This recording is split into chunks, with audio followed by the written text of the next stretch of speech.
The morning light arrives like an uninvited guest, slipping through the blinds and landing on your face with a quiet insistence that the day has begun.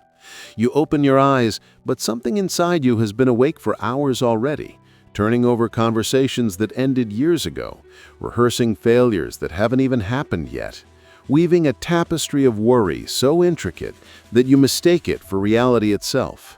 This is the war nobody sees, the one that leaves no visible scars but exhausts you more thoroughly than any physical labor ever could.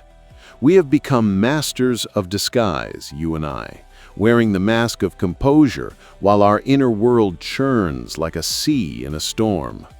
The ancient Stoics understood something that modern psychology has only recently begun to articulate with scientific precision.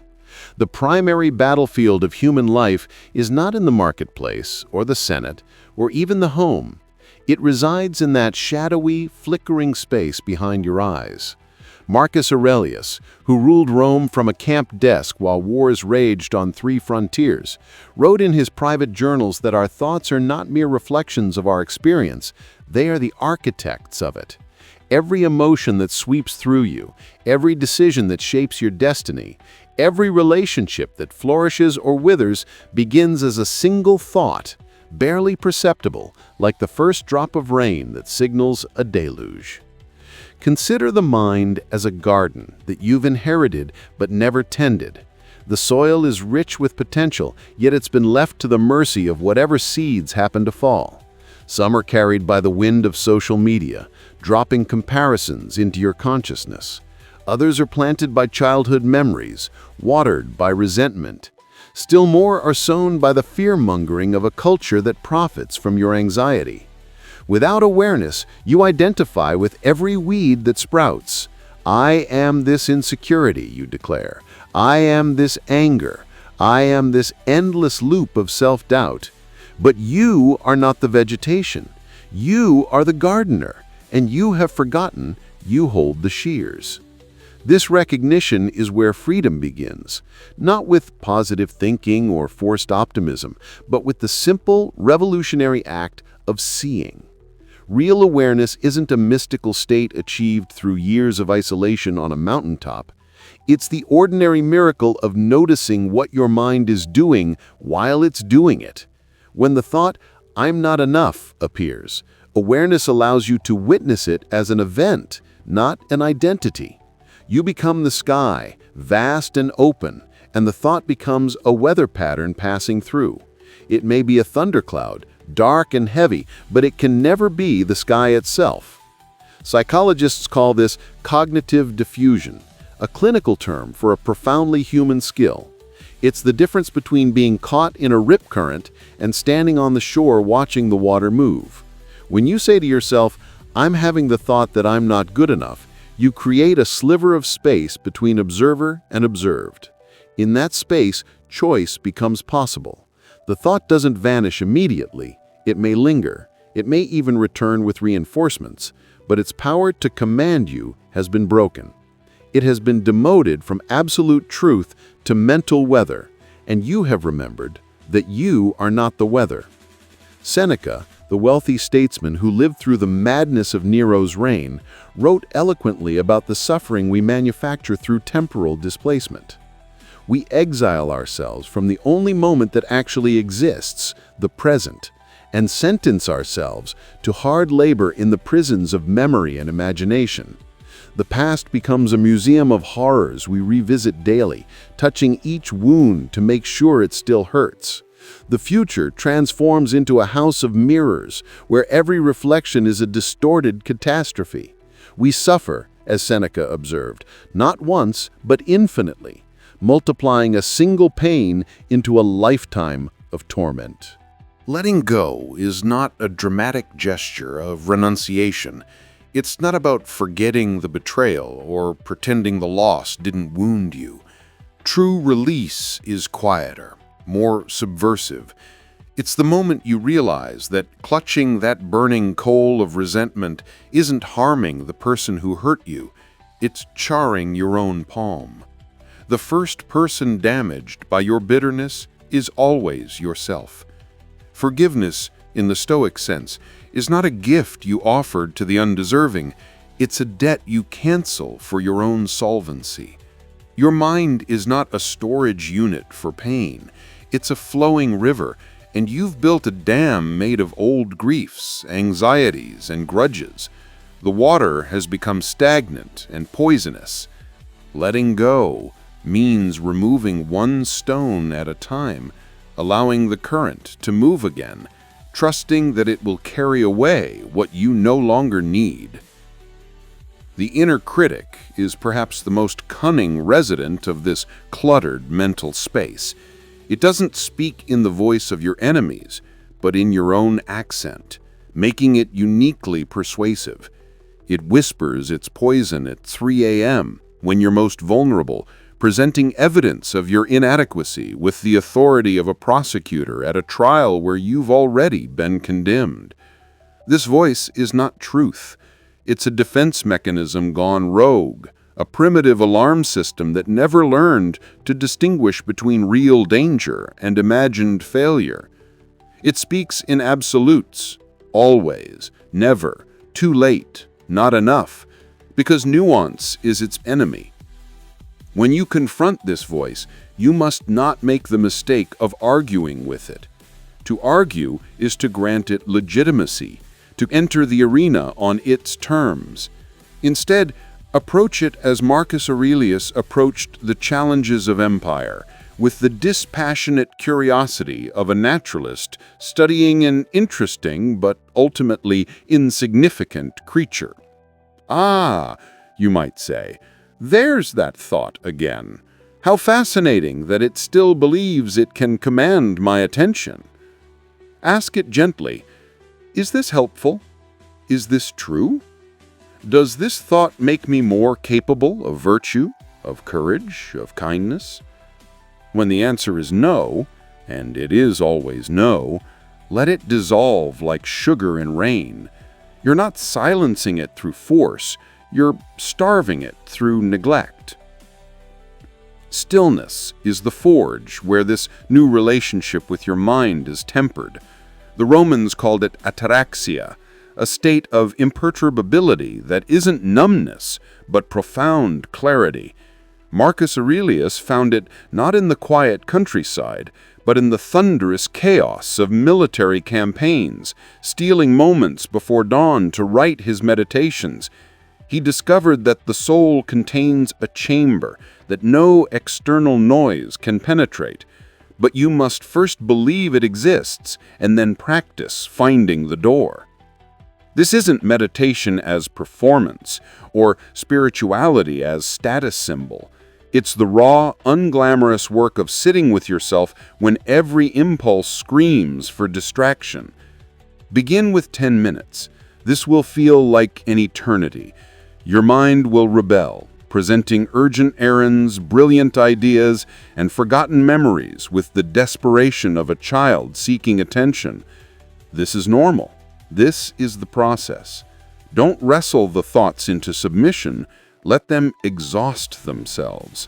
Like a lake whose sediment has been stirred, if you remain still, the particles will settle and the water will become clear.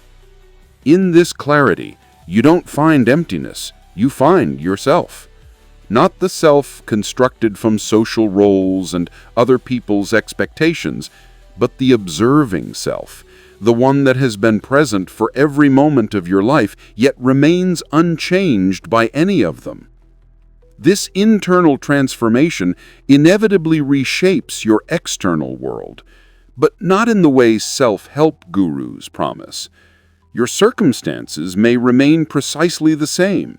The difficult colleague, the uncertain finances, the aging parents' decline. But your relationship to these facts becomes fundamentally different.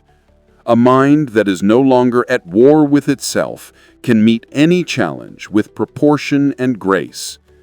The Stoics understood that we don't control events, but we do control the meaning we assign to them. And meaning is manufactured in the factory of thought. When your mind is clear, you begin to perceive the true value of your limited resources, time, attention, energy.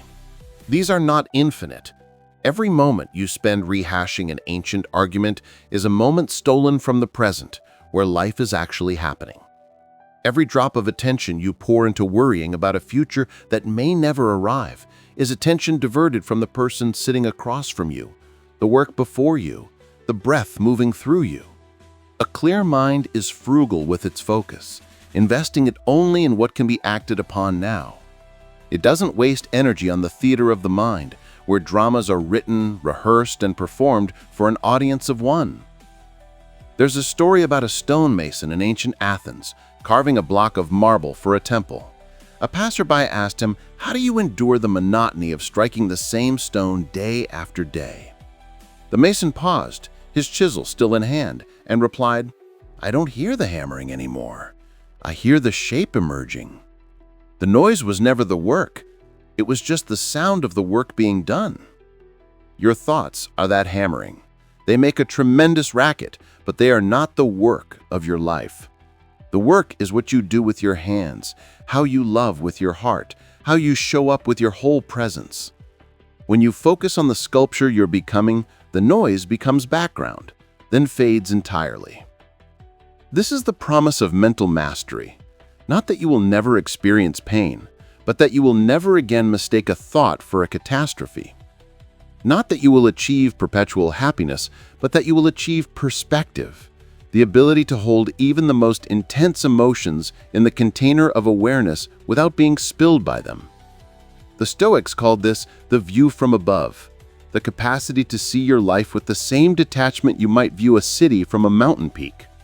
From that height, the chaos resolves into pattern, the urgent becomes trivial, and the essential reveals itself with luminous clarity. The journey inward is the most difficult adventure because it requires you to become both explorer and terrain. There are no maps for your particular interior landscape, only compass points offered by those who've traveled before. Marcus Aurelius gives you the compass of attention. Seneca offers the compass of temporal honesty. Epictetus provides the compass of distinguishing what is yours to control from what is not. Modern psychology adds the compass of cognitive flexibility, showing you that your mind can be rewired through practice, that neuroplasticity is not a theory, but a lifeline. When you begin to master this internal realm, something subtle but revolutionary occurs. You stop needing the world to be gentle with you. This is not resignation, but empowerment. The external world has been and will always be a mixture of beauty and brutality, kindness and cruelty, order and chaos. Your peace cannot depend on its cooperation. The only sustainable peace is the one you cultivate within. The quiet fire that burns steadily regardless of the storms that rage around it. This is the true Stoic ideal, not the suppression of emotion, but the channeling of it toward virtue. Not the denial of difficulty, but the refusal to be defined by it.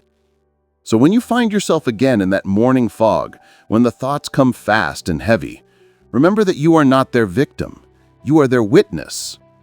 The sky does not fight the clouds, it holds them. The ocean does not battle the waves, it is them, and yet it remains itself. You are that vastness, that depth, that fundamental stability beneath the weather of your mind. The thoughts will come, they always have, but you are learning, moment by moment, breath by breath, that you are not the storm. You are the space in which the storm passes. This is not a destination you arrive at, but a practice you return to, again and again, with the patience of a gardener who knows that winter is not a failure of spring, but a necessary season. Every time you notice you've been lost in thought, and gently, without judgment, return to awareness, you strengthen the muscle of mastery. Every time you choose to release rather than rehearse, you lighten your load. Every time you sit in stillness while your mind screams for movement, you claim a little more territory in the kingdom of peace.